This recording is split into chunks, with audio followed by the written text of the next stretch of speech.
आइए हम बात करेंगे टाइप ऑफ केमिकल रिएक्शन की। टाइप ऑफ केमिकल रिएक्शन जैसे कि हम लोगों को देखने को मिलता है कि हमने जो प्रीवियस क्लासेस में थे उनमें हमने टाइप ऑफ बॉन्ड्स देखा था कि कैसे कैसे बॉन्ड्स होते हैं।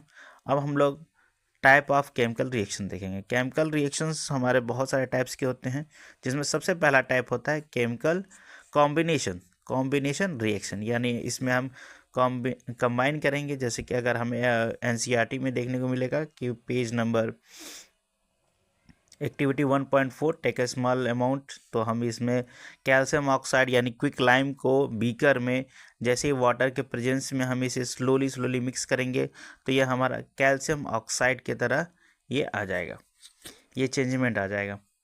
तो हम उसी को देखते हैं। Calcium oxide reacts vigorously with water to produce slaked lime releasing the large amount of heat. तो हम ये जानते हैं कि हमारा ये जो क्विक लाइम जैसे ही हमारा वाटर से रिएक्ट करेगा वैसे ही हमारा ये एक्सोथर्मिक रिएक्शन होता है। एक्सोथर्मिक रिएक्शन ऐसे रिएक्शन होते हैं जिनमें हमारा हीट जो है वो रिलीज होता है, हीट हमारा अमाउंट आता है।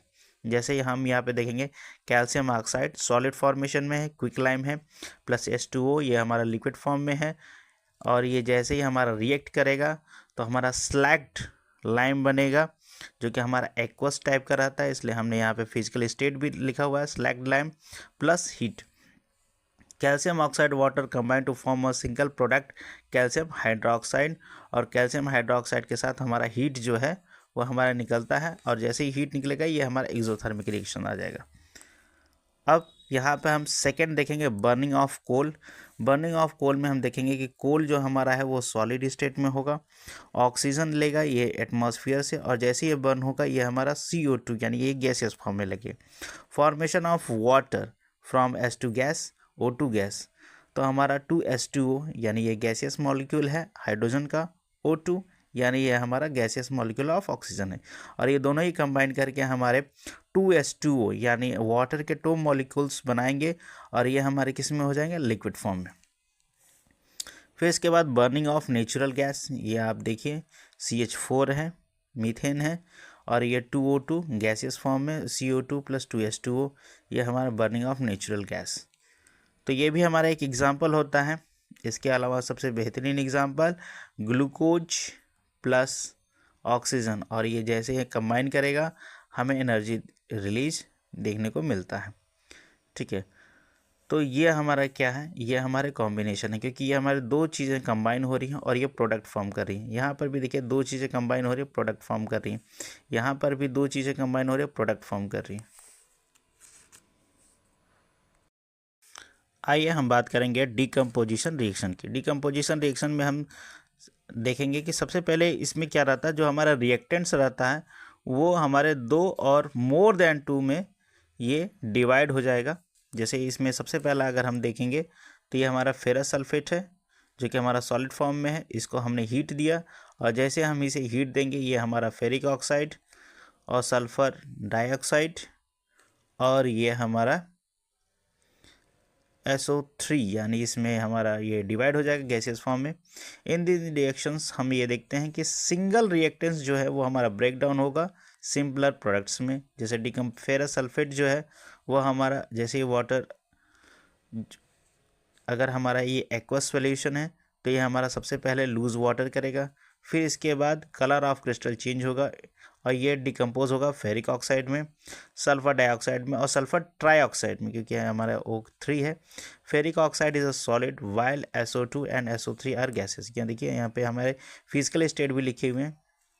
अब decomposition of calcium carbonate is always, देखिए यहाँ पे लाइम स्टोन है, जैसे ये हमारा सॉलिड फॉर्म में है, हीट हमने दिया, ये क्विक लाइन में हमारा बना, फिर इसके बाद ये CO2 में डिकम्पोज हो गया। तो यहाँ पे सिंगल रिएक्टेंट्स है और ये हमारे 2 रिएक्टेंट्स में 2 रिएक्टेंट्स में टूट गया है। और यहाँ पे हमने पहले वाले में हम देखेंगे यहाँ पे पहला फर्स्ट रिएक्टेंट्स मोर देन 2 हमारे प्रोडक्ट्स में टूट रहा था, फेरिक ऑक्साइड, सल्फर डाइऑक्साइड और सल्फर ट्राइऑक्साइड में। तो हमें ये देखने को मिल जाता है। ठीक है, ये हमारे बहुत सारी एक्टिविटीज़ हैं। अब देखिए यहाँ पर हमारा ये है लेड नाइट्रेट। लेड नाइट्रेट को जैसे हमने हीटअप किया, ये हमारा lead oxide, nitrogen oxide, oxygen, इन सब में डिकम्पोज हो गया।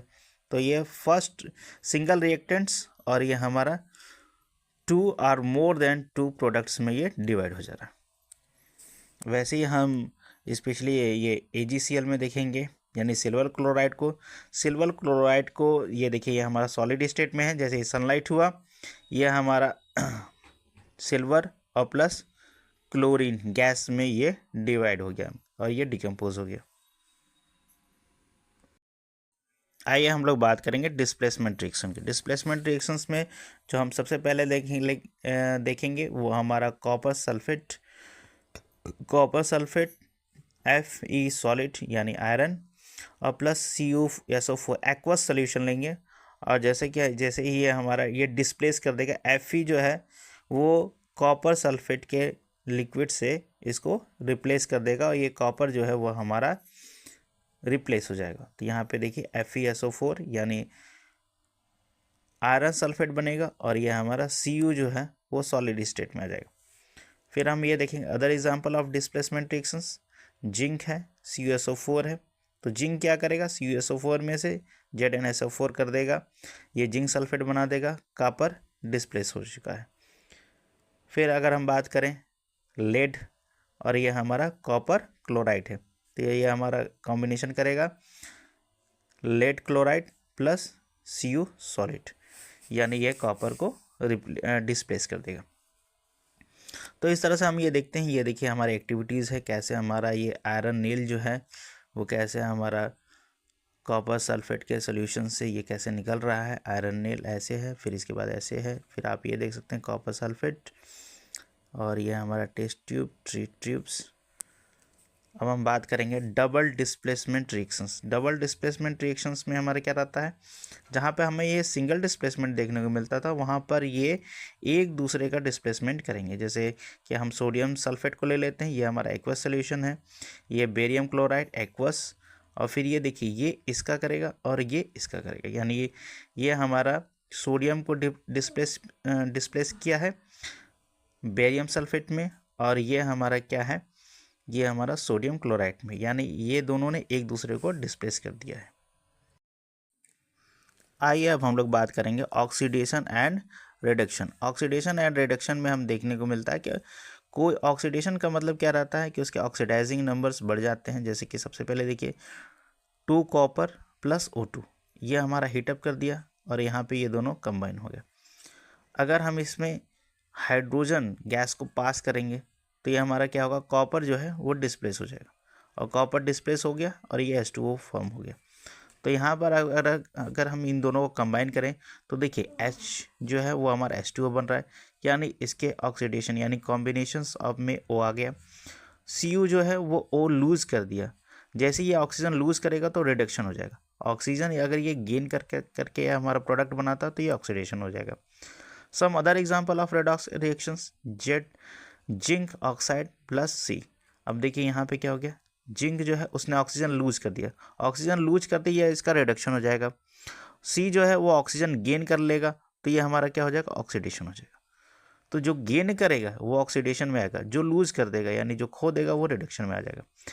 जैसे कि ये आप देखिए किस तरह से है, तो यहाँ पर ये O जो है वो लूज कर दिया और इसने HCl इन्होंने अब ये O को गेन किया है, तो ऑब्वियस ही बात है जो O को गेन करेगा वो ऑक्सीडेशन में जाएगा और जो लूज करेगा वो रिडक्शन में जाएगा। अब हम लोग बात करेंगे कि have you observe the effect of oxidation reaction in everyday life. सबसे पहला कोरोजन होता है। अब हम लोग बात करेंगे कोरोजन। अगर हम आयरन आर्टिकल को देखते हैं, जो स्टार्टिंग में हमारा क्या रहता है, शाइनी रहता है, यानी काफ़ी चमकीला टाइप का रहता है, लेकिन जैसे जैसे अगर आप बात करें उसे थोड़ा सा इन्वायरमेंट में आप छोड़ेंगे तो उसमें रेडिश ब्राउन पाउडर जो है वो आपका आ जाता है, और यही जो है वो हमारा रस्टिंग ऑफ आयरन होता है।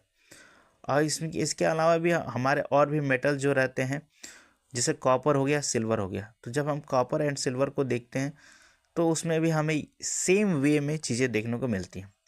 यानी जब किसी मेटल पे कोई भी any substance by attacked around it's such moisture यानी नमी, एसिड, एटसेट्रा के अलावा अटैक होता है तो वो कोरोड हो जाता है। कोरोड का मतलब खराब हो जाता है, and this process is called corrosion. जैसे कि black coating on silver, silver के जो भी हमारे ज्वेलरीज होती हैं या फिर जो भी हमारे बर्तन होते हैं, उनमें जैसे ही अगर हम उसे ओपन एनवायरनमेंट में खोलेंगे तो उनमें ब्लैक कोटिंग आती है। Green coating and copper are the other example of, जैसे कि हम स्पेशली अगर ग्रीन पिगमेंट्स जो है वो हमारे कॉपर के मेटल वेयर्स में आ जाते हैं, तो वो भी हमारे क्या हैं, कोरोजन के एग्जांपल।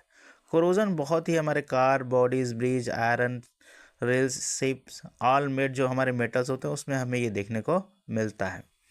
अब बात करेंगे रेंसिडिटी। रेंसिडिटी क्या रहता है? व्हेन फैट्स एंड ऑयल और oxides oxidised and they become rancid and they smell and taste change. जब कभी भी हम फैट और ऑयल को देखते हैं तो जैसे हम अगर उसे कुछ ओपन एनवायरनमेंट में कर देंगे तो वो ऑक्सीडाइज हो जाते हैं, और ऑक्सीडाइज होने के बाद वो रेंसिड एंड उसकी स्मेल और टेस्ट बिल्कुल चेंज हो जाते हैं।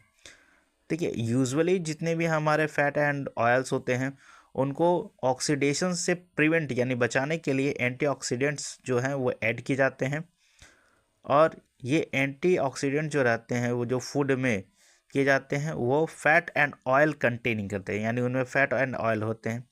और जैसे ही हम इसे एयर टाइट से इसको हटा देते हैं तो ये हमारा क्या कर देता है कि ये ऑक्सीडाइज हो जाता है। इसीलिए हमें एयर टाइट चीज़ों में रखना चाहिए ताकि वो हमारा ख़राब ना हो।